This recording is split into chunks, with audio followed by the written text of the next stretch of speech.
Good day, everyone.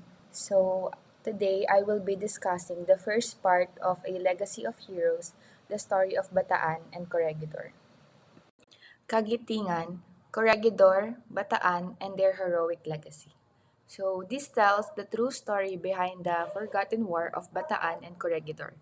Savage battles that violently hurled falsely reassured Filipinos and an ill-prepared Philippines into the Second World War in the Pacific.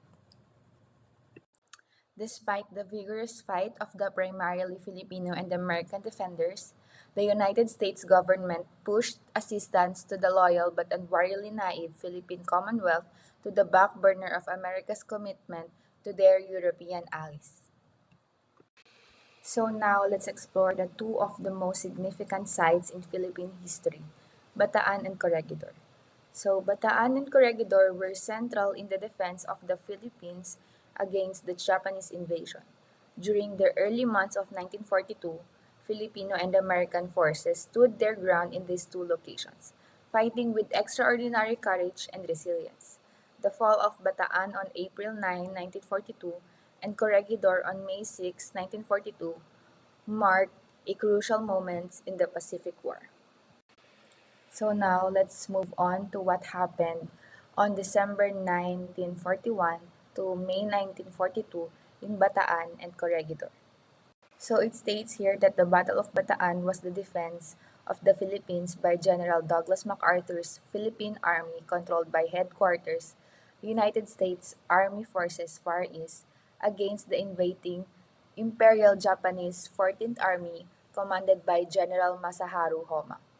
The battle began on 6th of January 1942 when the USAFFE, with 10 understrength Philippine Army divisions and one U.S. division, fought a corps-level delaying actions against Japanese 14th Army for a period of 3 months.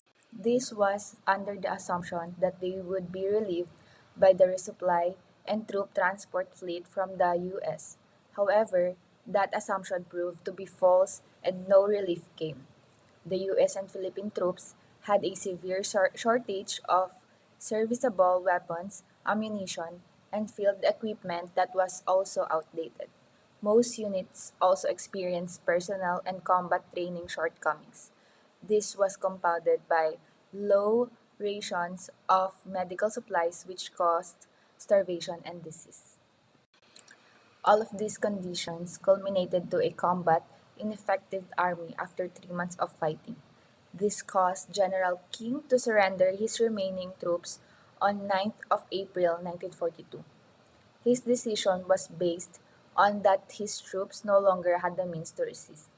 Most historians conclude that the USAFFE and Philippine troops were set up for failure from the very beginning by its top leadership. The only advantage that they did have against the Japanese was the use of the battlefield terrain.